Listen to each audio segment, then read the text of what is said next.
11A या जागेवर बसलेली ही व्यक्ती म्हणजे विंडो साइडला पुढच्या बाजूने विमानाच्या पुढच्या बाजूने बसलेली ही व्यक्ती आहे आणि आश्चर्य आहे की ही व्यक्ती यामध्ये जिवंत सापडली आहे। नक्कीच तर या प्रवाशाचं हे तिकीट देखील आपण पाहतो आहोत। रमेश विश्वकुमार असे या प्रवाशाचं नाव आहे, जी या भीषण अपघातातून देखील जिवंत आढळलेली आहे। ही एकमेव व्यक्ती आहे जी या विमान अपघातातून जिवंत सापडली आहे। पोलीस आयुक्त GS मलिक यांनी एएनआयला ही माहिती दिली आहे आणि जिवंत सापडलेल्या व्यक्तीवर सध्या मेडिकल कॉलेजमध्ये उपचार सुरू आहेत।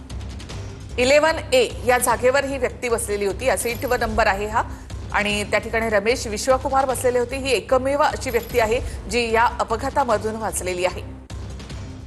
रमेश विश्वकुमार यांच्याकडूनच या अपघाताविषयीची अधिक माहिती मिळू शकणार आहे की नेमका हा अपघात कसा झाला। पोलीस आयुक्त GS मलिक यांनी एएनआयला या संदर्भातली माहिती दिली आहे।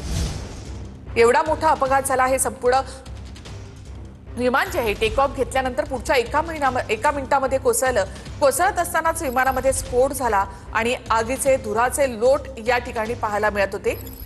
आणि आश्चर्य असं की 11A या जागेवर बसलेला हा प्रवासी जिवंत आढळलेला आहे। रमेश विश्वकुमार असे या व्यक्तीचं नाव आहे। अहमदाबाद ते लंडन असा ते प्रवास करत होते, मात्र विमानानं उड्डाण घेतल्यानंतर अवघ्या काही मिनिटातच या विमानाचा भीषण अपघात झाला। मात्र सुदैवानं ही व्यक्ती जिवंत सापडलेली आहे। या व्यक्तीच्या चेहऱ्यावर त्याचबरोबर अंगावर इतरत्र जखमा आढळलेल्या आहेत, मात्र ही व्यक्ती जिवंत आढळून आल्याची माहिती पोलीस आयुक्त GS मलिक यांनी दिली आहे। आणि जिवंत सापडलेल्या या व्यक्तीवर सध्या मेडिकल कॉलेजमध्ये उपचार सुरू आहेत। विमान दुर्घटनेमध्ये एक व्यक्ती जिवंत आढळला, ज्यांचं नाव आहे रमेश विश्वकुमार। 11A असा त्यांचा सीट नंबर होता। मात्र हा भीषण अपघात झाल्यानंतर आगीचा एक मोठा गोळा आकाशामध्ये पाहायला मिळाला। त्यानंतर धुराचं साम्राज्य सर्वत्र पाहायला मिळालं आणि कुणीही वाचणं शक्य नाही अशी भीती व्यक्त केली जात असतानाच ही व्यक्ती मात्र जिवंत आढळली आहे। तर 11A या जागेवर बसलेली ही व्यक्ती होती आणि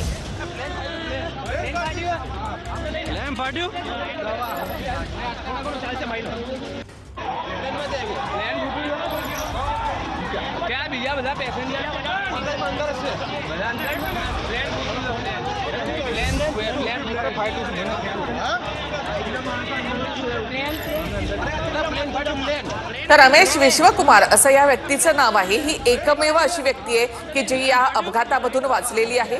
स्वतः चालत ते ॲम्ब्युलन्समध्ये या ठिकाणी गेलेले आहेत। सध्या मेडिकल कॉलेजमध्ये त्यांच्यावर उपचार सुरू आहेत। त्यांच्या डोक्याला चेहऱ्याला जखमा झालेल्या आहेत, इजा झालेली आहे, मात्र सुदैवाची बाब ते जिवंत आहेत। हा एकमेव व्यक्ती या भीषण अशा विमान अपघातातून वाचला। पोलीस आयुक्त GS मलिक यांनी ही माहिती दिलेली आहे। सध्या त्यांच्यावर मेडिकल रुग्णालयामध्ये उपचार सुरू आहेत। स्वतःच्या पायावर चालत हा व्यक्ती ॲम्ब्युलन्समध्ये बसला, मात्र 242 प्रवासी असलेलं हे विमान दुर्घटनाग्रस्त झालं। 241 नागरिकांचा मृत्यू झाला, 204 जणांचे मृतदेह आढळले, मात्र एकमेव व्यक्ती रमेश विश्वकुमार हे सुदैवानं या भीषण अपघातातून वाचले। नक्की सागर, आणि हा एक चमत्कार म्हणावा लागेल, कारण अपघाताची भीषणता पाहता यामध्ये कोणी वाचू शकणार नाही असं सांगितलं जात होतं। मात्र यामध्ये एक प्रवासी जो आहे तो जिवंत या ठिकाणी आढळलेला आहे। सध्या मेडिकल कॉलेजमध्ये उपचार सुरू आहेत, मात्र ॲम्ब्युलन्समध्ये सुद्धा ही व्यक्ती स्वतःच्या पायावर चालत या ठिकाणी गेलेली आहे। 11A या जागेवर रमेश विश्वकुमार हे बसलेले होते। त्यांचं तिकीट देखील समोर आलेलं आहे आणि जिवंत सापडलेला हा एकमेव प्रवासी आहे। नक्कीच तर उड्डाणानंतर आणि अपघातापूर्वी विमानामध्ये नेमकं काय घडलं, काय स्थिती होती, हे सुद्धा आता रमेश विश्वकुमार यांच्याकडूनच समजणार आहे। मात्र सध्या त्यांच्यावर मेडिकल रुग्णालयामध्ये उपचार सुरू आहेत। पोलीस आयुक्त यांनी ही माहिती दिलेली आहे। 11A या जागेवर ते बसलेले होते आणि अपघातानंतर स्वतःच्या पायावर चालत ही व्यक्ती ॲम्ब्युलन्समध्ये बसली। त्यांना सध्या मेडिकल कॉलेजमध्ये उपचारासाठी दाखल करण्यात आलेलं आहे। त्यांच्या चेहऱ्यावर डोक्यावर गंभीर इजा आपल्याला आढळत आहे। मात्र असं असलं तरी सुदैवानं या भीषण अपघातातून रमेश विश्वकुमार हे वाचले।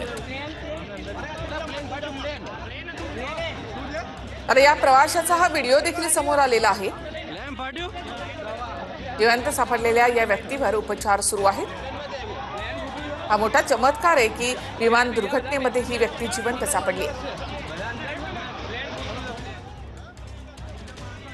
या अपघाताची दाहकता, भीषणता ही दृश्यांमधून समोर आलेली आहे. विमानाचा अपघात झाला त्यावेळी आगीचा एक मोठा गोळा आकाशामध्ये पाहायला